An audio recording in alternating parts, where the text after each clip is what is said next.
आप सभी का एक बार पुनः मैं डॉक्टर अरविंद कुमार स्वागत करता हूं। और आज के व्याख्यान का विषय होगा विखंडनवाद या विसंरचनावाद। हम लोग पूर्व के अध्ययन में संरचनावाद या थियरी ऑफ स्ट्रक्चरलिज्म पे बात कर चुके हैं और आज हम लोग बात करेंगे थियरी ऑफ डिस्ट्रक्चरलिज्म, विसंरचनावाद या विखंडनवाद की सैद्धांतिकी पे। वस्तुतः यह सिद्धांत वैश्विक परिप्रेक्ष्य में 60 से 70 के दशक में अस्तित्वमान हुआ और धीरे धीरे क्रमशः इसका विकास होता। इस विखंडनवाद या विसंरचनावाद जो थियरी ऑफ डिस्ट्रक्चरलिज्म कहलाता है, उसका प्रवर्तक या उसके जनक जाक्स डेरिडा को माना जाता है, या कहीं कहीं जाक्स डेरिडा भी नामोल्लेख है। ये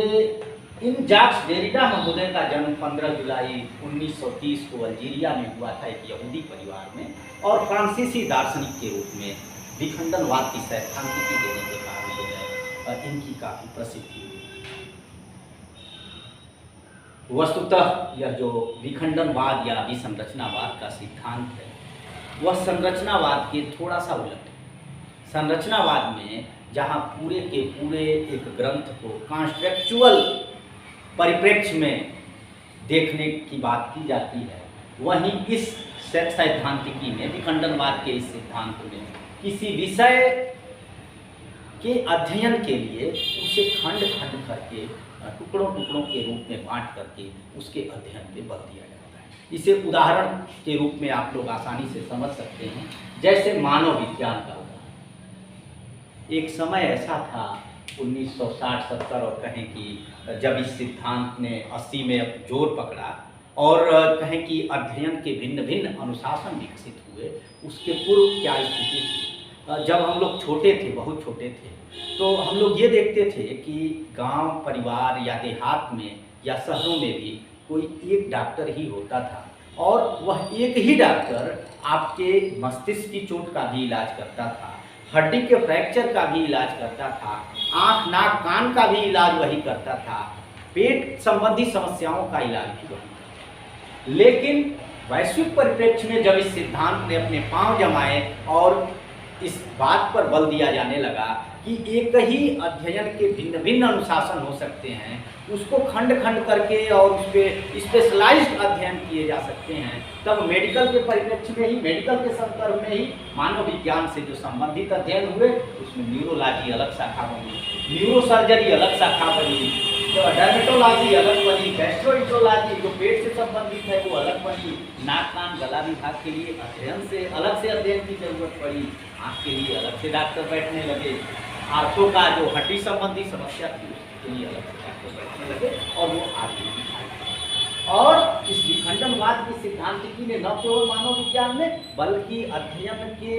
अनेक अनुशासनों में उससे उप अनुशासन विकसित हुए। वही स्थिति जो कि इतिहास के परिप्रेक्ष्य में हम लोग इस सिद्धांत के महत्व की बात करेंगे या कर रहे हैं, तो इसमें इतिहास के परिप्रेक्ष्य में, इतिहास विषय के परिप्रेक्ष्य में हम लोग अगर इसे देखने की बात करें तो एक समय ऐसा था कि जब भारत में इतिहास लिखा जा रहा था, साम्राज्यवादी इतिहास लेखन ही हुआ, और उस साम्राज्यवादी इतिहास शुरू में, और उस साम्राज्यवादी इतिहास लेखन में सिर्फ और सिर्फ राजनीतिक इतिहास लिखा गया। फिर उसके बाद हम लोग देखते हैं कि इस विखंडनवाद की सैद्धांतिकी का असर ये हुआ कि राजनीतिक इतिहास में भी जो है वो इलीट और नॉन इलीट जैसे दो ग्रुप, अब जो है अभिजन के साथ अब अनभिजन का या निम्न वर्गीय इतिहास लेखन की भी बात की जा रही है सबाल्टर्न स्टडीज में।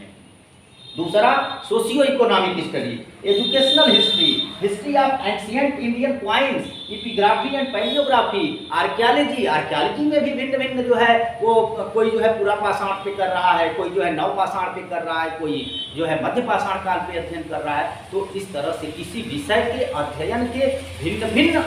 उप अनुशासन जो है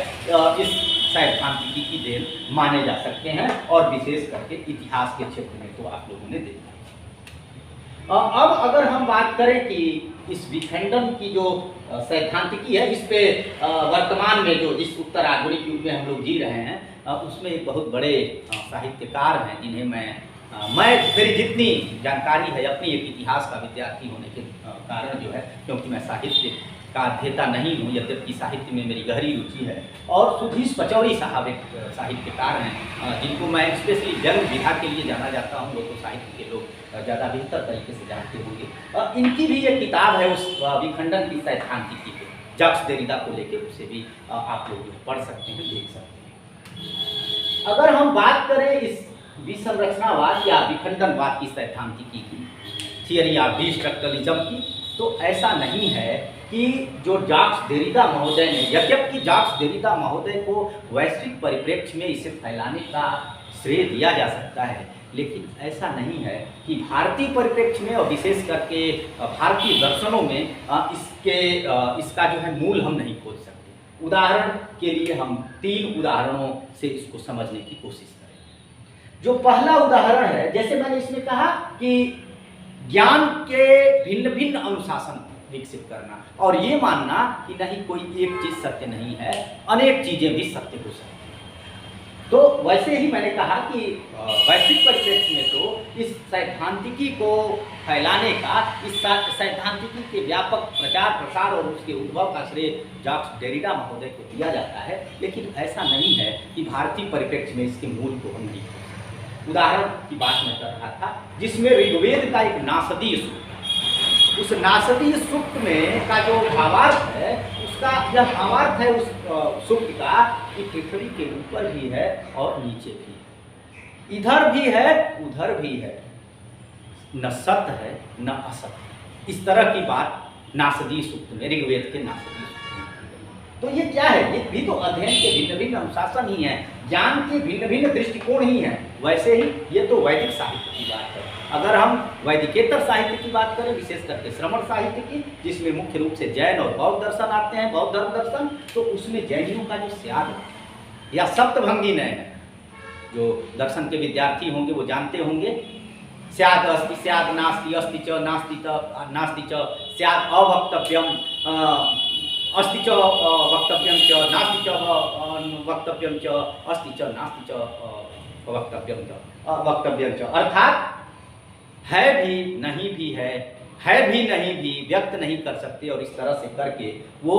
ज्ञान के या एक ही वस्तु को देखने के 7 भिन्न भिन्न दृष्टिकोणों की बात करते हैं। और इसीलिए जैन दर्शन का वह सिद्धांत स्यादवाद या सप्तभंगी नय कहलाता है। बौद्धों में भी एक इसी प्रकार का दर्शन है, अपोहवाद, जिसको बौद्ध दर्शन के अध्ययन या बौद्ध दर्शन में रुचि रखने वाले विद्यार्थी या लोग जानते हैं।